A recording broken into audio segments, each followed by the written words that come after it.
Vladimir Martinez. I was born in San Salvador, El Salvador, Central American country about the size of Rhode Island in 1970.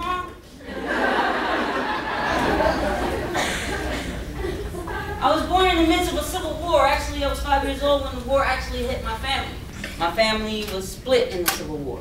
I had people on the military side, and I had people in the guerrilla fighting against the oppression side. One of my uncles was assassinated when I was 5 years old. So my mom was already in the United States, and she said, you know what? I need to get my son out of there. And she brought me to Los Angeles, California.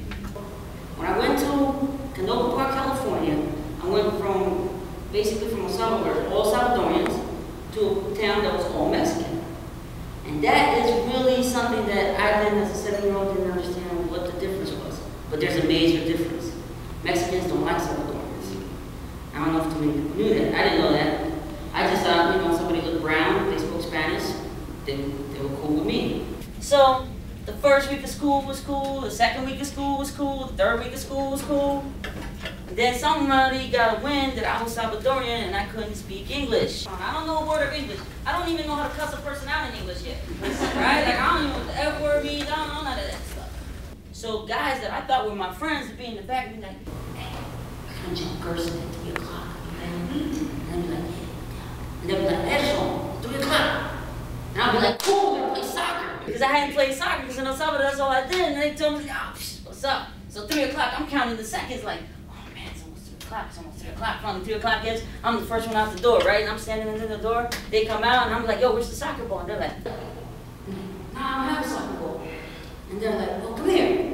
They say, they sucker punch me and now I'm in the cradle position. You know what the cradle position is, right? I'm on the ground, I'm the football. They were kicking goals. Goal! Right? And I was like, yo, this is rough. So like this continues to happen for like 3 more days. So I'm coming out there, and I don't scrap it, because my grandfather in El Salvador was like, you never turn the cheek. I don't care what the Bible says. I was like, yo, that's not going to work out. See, my grandfather's name is Moses. Y eso me decía, yo soy Moses. True, Moses, I got you. So I go home, what does my mom do? She beats the crap out of me. I love my mother, but she retarded. How am I picking up the fights if I can't even speak English? Like, I can't cuss you out. So she was like, no, do it, get that, blah, blah, blah. And I was like, oh man, this is tough. Because I was getting beat at school and I was getting beat at home. So that's when I discovered the art of running. But the teachers thought it was funny because they were like, oh, they're playing tag with the little boy from El Salvador. 3 o'clock came, I was out. And then like these guys were like, oh, look, he's getting a running start, so I'll be out. Yeah, right? And you know when you're playing tag, this is why the teachers never actually stopped it, because they thought we were playing tag because I was singing. So people were like, oh, they're just playing tag. Like, no, I was running for my life. So one day, I was getting beat up, and this black kid just started saying, all of a sudden I saw a fist, and it wasn't hitting me. And it was this African-American kid from Los Angeles who was helping me against these Mexican kids. And I was like, go ahead, brother man, do your thing. So, I was like, ever since then, I've always had a black friend.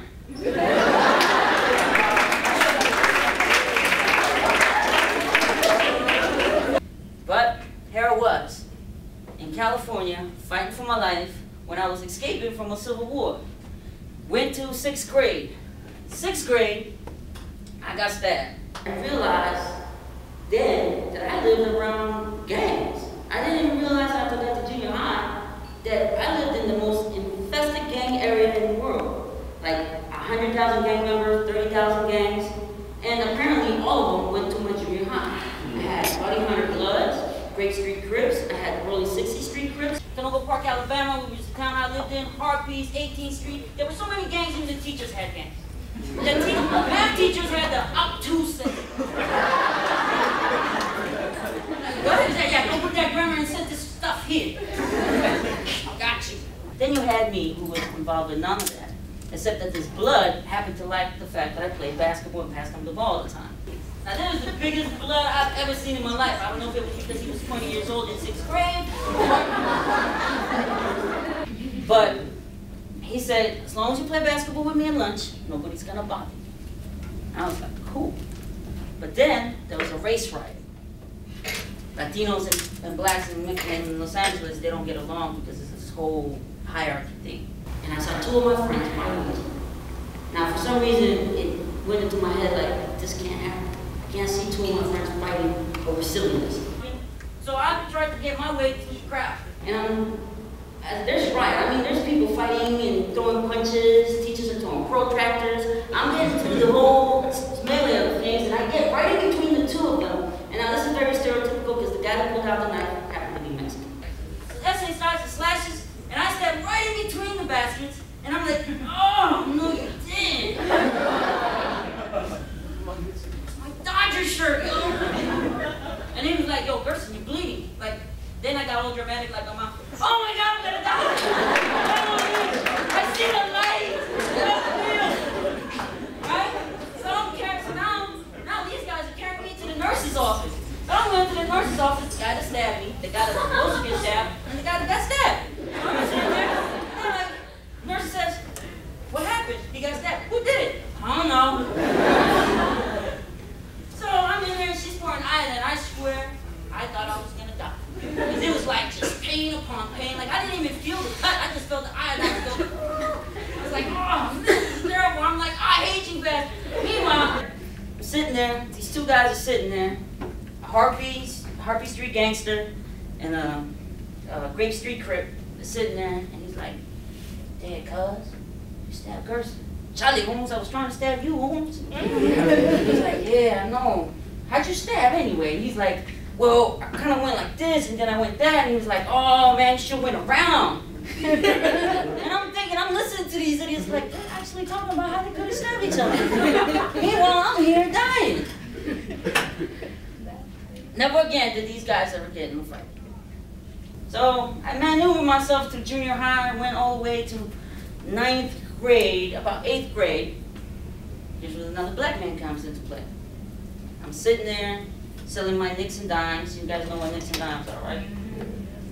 Yeah. So I'm at a park, I'm playing basketball, waiting for somebody to play basketball, waiting for a sale, whatever. And this guy that looks like Samuel Jackson on crack. He had like a crooked afro. He had a Davy Jones beard that just like moved. I swear something was living in there, and like he looked like an utter bum. Now I've seen this guy before, like we had played basketball before, and he seemed a pretty nice guy, but we all thought he was homeless. Because he wore like really tight shorts and like mismatched socks and like high tight shirts, and he was black and he was weird looking, but he always had like the top of the night, like Nikes, like he had $140 sneakers, and my best friend and I couldn't figure it out. Like, how is this bum actually can afford these sneakers? So he comes and sits next to me, and we start talking, waiting for a game to come. And he's like, hey man, so what are your aspirations? Yo, there's a 7-Eleven, so ask for them. And I'm thinking, if you got a hangover, like a shot of tequila, I'll do you good something. He's like, well, you know you can go to any college you want. And I was like, really? I was like, but I don't got money to go to college. I'm poor, and poor. He's like, you need to be rich to go to college. I was like, but I'm not that smart. He's like, you're definitely smart. You're smart enough to survive junior high. I'm definitely smart to go to college. And the whole time I was in the United States, nobody had ever asked me what college I was going to. Nobody had ever told me that I was college material. Nobody ever told me that I could be somebody. This guy who was an utter bum just asked me what college I was going to go to. And he changed my life forever. So he says to me, come to my house, babysit my kids, I'll give you $10, and we'll talk. And I was like, I can make $10 as soon as somebody pulls up there and asks for a little bag, and I can go give it to him, I can make $10. And he's like, okay, hold on. All right, how about come to my house, babysit my kids, I'll cook you dinner, then we'll talk. And he throws a book at me called Black Like Me, right? And I look at him and I'm like, I am Hispanic. Latino, taquito, everything that everybody calls me, but I'm not black. He says, I think the answers you're looking for are in that book. So he gave me Black Like Me, and I took it reluctantly because I really didn't understand why So I read it. It gave me a lot of answers that I was looking for. It gave me answers about slavery. It gave me answers about the Reconstruction. It gave me answers about Jim Crow laws and the civil rights, Mississippi and the South, and the migration from the South to the West, and why certain people had to endure certain things that they didn't deserve. And it brought a lot of things to clarity to me. That whole thing about not joining a street gang because of the street and the color, all that stuff that made sense to me, doesn't make sense to a lot of young people because they don't understand the history.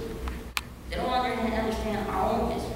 So how can we have to be empowered about our own people if nobody's teaching that to us? So this crazy black man infused a lot of stuff in me. As you can tell, he taught me about African American history, he taught me about, you know, the struggles of growing up and how we're not supposed to put excuses about where we are, where we're growing up. We're supposed to overcome those things because there were people that overcame so much before us. One of the things that I got from that was that we, as responsible adults, need to teach our younger kids that.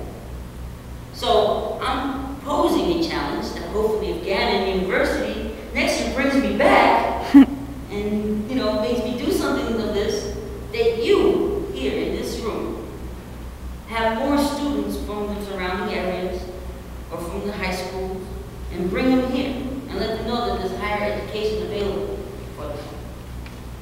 This could be a great event where your influence, your impact that someone had to tell you you were college material. I know there's a lot of parents, you know, right? Your dad probably was like, yo, you're going to college, right? Your mom, right? Exactly, right? There's other kids out there that don't have parents to tell them that they're college material. Gerson Martinez did. My mother was too busy having fun. But crackhead Ed, he thought I was college material. So just like he thought I was college material, I believe there's others that are college material. 4 semesters, Dean's List. How I made it, I really don't remember. The fact that I did. But the most enjoyable moment was to see my retarded mother in the stand. When they called my name, walking across the stage, she said, Gerson Martinez, and she was like, is it me, Lord? I was like, yeah, Mama, I did it. You know? So if I want to leave you with anything, is that give back to your community, wherever you come from. It doesn't have to be, you don't have to go back wherever Philly, or somebody's from Philly, right? Philly. You don't have to necessarily go to Philly, you can mentor somebody around here.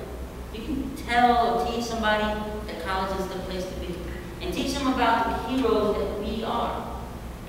You know, George Washington Carver, Garrett Morgan, inventors, you know, we got writers.